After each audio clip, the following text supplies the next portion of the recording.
So this is Kelly with his 2017 Toyota 4Runner. Tell us about who you're carrying with us first. Yeah, this is Loki, and this is Bailey. They're dogs. They're just dogs, dirty dogs. They've been pretty chill this whole trip. Yeah, super chill. They love to ride in the car. They've definitely been learning the faster we drive to lay down as opposed to hop up when we go over big bumps and things like that. So let's talk about the outside of the truck first. I've got Fox reservoir shocks, 2.5 inch remote reservoir shocks on it, front and rear with adjustable DSC adjustments on them. I've got Camburg billet aluminum upper control arms.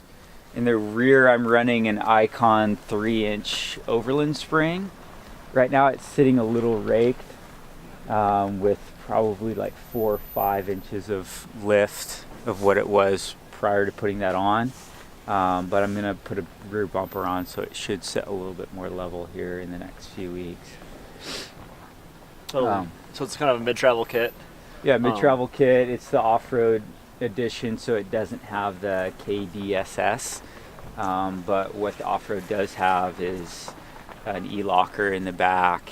Suspension's pretty new, yeah? It's brand new. I just put it on like 3 weeks ago, I think.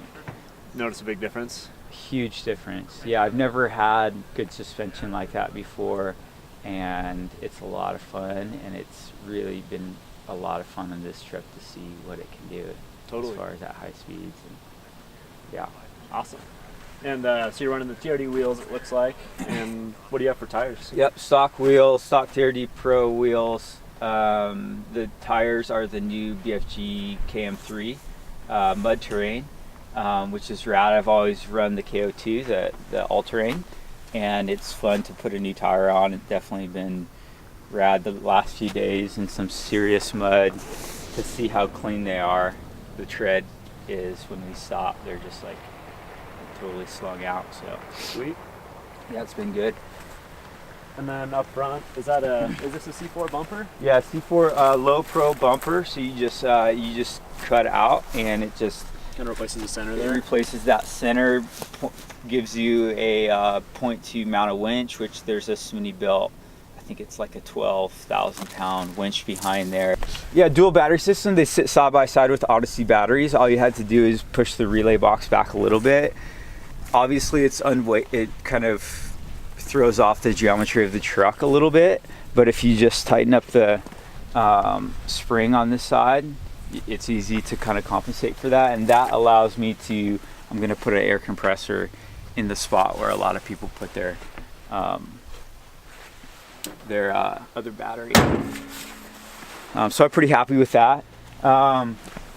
Back here where the dog seat, I've got a full back seat removal, both the lower section of the seat and the upper section of the seat, and a Goose Gear platform, which I have a blanket on top for the dogs, and I kind of seal it there with a C-clamp, so kind of a cool thing to think about if you've got dogs. And these dogs have a little bit of fur, yeah? Yeah, they constantly trash the vehicle, and I try to brush them as much as possible, especially when we're on the road. One thing that's cool to carry is Dr. Bronner's soap.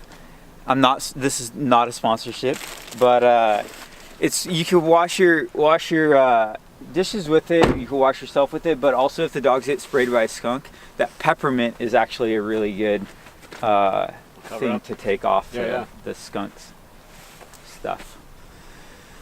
So on the back end here, you've got that C4 ladder. Yeah, I've got a C4 ladder. I'll go ahead and just installed this right before the trip. Makes it super handy to get up here. I don't love the fact that everything's covered in mud that you have to climb over right before you get in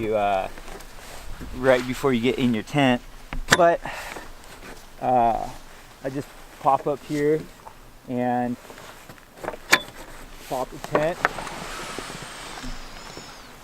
and you have the front windows closed? Yeah, got a little bit of vacuum going. It's kind of creating a little section. They were all sealed up. So yeah, that's how long it takes to set up the tent right there, which is amazing. And it sleeps really comfortably for 2 people. really comfortably for 2, and we even had 3 people in there playing video games the other night, and you could totally sleep 3 guys in there.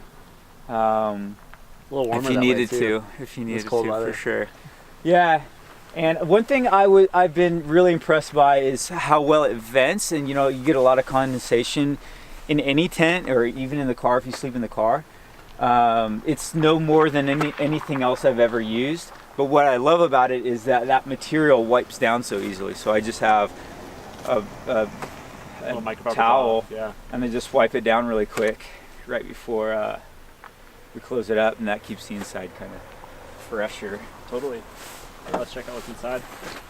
Yeah, so inside, this is the rear end of so I have a full Goose Gear platform in here, which has been probably one of the most useful additions to the truck. And these things are huge, right? They Yeah, really these far. things pull out. On this left side, the 60 side, I've got a bunch of tools and stereo and whatever. On the smaller side, we've got food, cooking gear, stuff like that. Another thing that I really love, just throw this out there, these are called Hozukis, and they're made by Snow Peak. And if you're into photography, these are like awesome for doing night photography, because you can get really dim, so you can like still take a shot of the stars. But they're easy to throw in the tent, all that good stuff. I've got a Dometic fridge, which I just personally don't have on a slide, so that way if I ever need to take it out and sleep in the back for any reason, or just use my car for other reasons, I like it better that way, even though it's a little bit difficult to get in here. Up here I've got this. Can you get Richard a yerba mate? Yeah. You want a yerba mate? I've been drinking yerba mate this whole trip. You know what, dude? You're gonna have to drink a half drinking one, because that's the last one I've got. Perfect. But yeah, we're all huge fans of Goyaki. For dog food, another kind of cool thing, I've got a dry bag that I fill. It's like a roll top that I fill with dog food, and then you just roll it down as you go. Seals really well.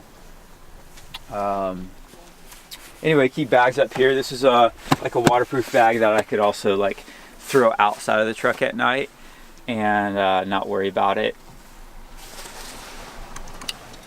What other questions do you have? Any other piece of gear that you really are just stoked on to help you out for this trip? Over here, one thing I love about this whole system, which is what I had before I had like a full roof rack deal. You can mount Maxtrax straight to the side. So on the other side, I'm gonna mount an axe and a shovel. What have you liked about those Maxtrax? They've definitely got me unstuck a few times. And then also I just learned on this trip that you can use them as leveling blocks, which for some reason I've never even thought about. One other thing in here is, like I said, I mounted a dual battery system, so I've got 2 12-volt outlets in the back. Up here I've got 2 12-volt outlets mounted right here. And this is my camera bag that I actually kind of put Velcro on the back, which isn't sticking, so I got to create a new system. And I just mount it right there. So kind of if you're into photography, you kind of have like a little holster right there. Behind it I've got a power inverter. Any pro tips on traveling with dogs? Pro tips with traveling on dogs: bring a couple dog towels to clean them off, and you can also end up using it for other stuff. Try to brush them regularly. They sleep in the car. That's a big question we get. They sleep in the car. Usually I'll just crack all the windows just barely, give them just a little bit of ventilation, and yeah, brush them a lot. Then helps keep your car less hairy.